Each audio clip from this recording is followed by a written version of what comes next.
Hi friends, আমি দাদাভাই medical এজেন্সির পক্ষ থেকে আজকের মূল বিষয়বস্তুটি এই র্যাব্রিক রিলিফ যে ট্যাবলেটটি আছে সেটি নিয়ে আজকে আলোচনা করব। যে এই ট্যাবলেটটি কী উপাদান আছে, এর কাজ কী, এর নিয়ম বা ডোজ মানে কিভাবে দেওয়া যেতে পারে, বা একে কোন কোম্পানি সাপ্লাই দেয়, এভরিথিং আজকের ভিডিওতে আলোচনা হবে। এই যে প্রথমে আমরা দেখে নেব নামটা, যে র্যাব্রিক রিলিফ ট্যাবলেট, এই যে কথাটা এটা হচ্ছে তার একটা হচ্ছে ব্র্যান্ড নেম। প্রত্যেকটা ওষুধের যে বড় করে নামটা লেখা থাকে এটাকে বলা হয় ব্র্যান্ড নেম। আর তার নিচে দেখবেন, লক্ষ্য করলে এই যে এখানে লেখা আছে ডিক্লোফেনাক, পটাশিয়াম, প্যারাসিটামল, এগুলো হচ্ছে তার composition.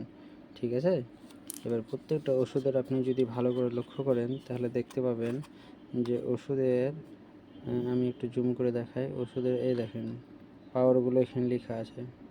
Diclofenac 50, paracetamol 325 mg, cetirizine 5 mg, magnesium 100 mg। এটি হচ্ছে তার উপাদান। আমরা নাম জানলাম, উপাদান জানলাম, এবার জানবো এটি কোন কাজে ব্যবহৃত হয়।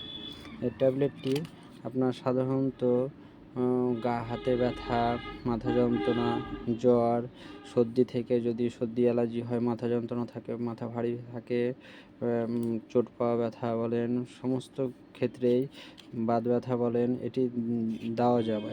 এটা খুব ভালো কাজ, বেদনানাশক বা ব্যথানাশক।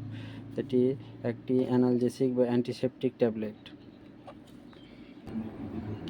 এবারে এই ট্যাবলেটটি জানবো যে ডোজ সম্বন্ধে, যে ট্যাবলেটটি কখন বা কিভাবে এটি দেওয়া যেতে পারে। এই ট্যাবলেটটি সাধারণত দিনে 2 থেকে 3 বার দেওয়া যেতে পারে, সকাল, দুপুর, রাত্রে বা সকাল রাত্রে। বেশিরভাগ আমরা পেশেন্টকে কন্ডিশন অনুযায়ী দিনে 2 বার দিতে বলা হয়ে থাকে, যে দিনে 2 বার করে খাওয়া দাওয়ার পর খাবেন। এই ট্যাবলেটটি খুব স্বল্প মূল্যই দাম। এর কোম্পানির নাম হচ্ছে ল্যাবরেট। এই দেখেন, আমি যদি জুম করি কাছে থেকে দেখতে পাবেন, এই যে ল্যাবরেট ফার্মাসিউটিক্যালস, এটি হচ্ছে তার কোম্পানির নাম। আর দামটি খুব অল্প আছে, 43 টাকা 90 পয়সা। এই অল্প দামের মধ্যে 10টা ট্যাবলেট পেয়ে যাচ্ছেন। খুব ভালো ব্যথা বেদনানাশক হিসাবে এই ওষুধটি খুব ভালো বাজারে প্রচলিত আছে। এই ট্যাবলেটটির নাম জানলাম, উপাদান জানলাম, কী দিয়ে আছে, কাজ জানলাম, নিয়ম ও ডোজ জানলাম, এমনকি দাম ও কোম্পানির সম্বন্ধে এভরিথিং সমস্ত আলোচনা করা হলো। আর কারো কোনো যদি মনে প্রশ্ন থাকে তাহলে কমেন্ট বক্সে করতে পারেন। থ্যাংক ইউ, আজকের জন্য এতটুকুই।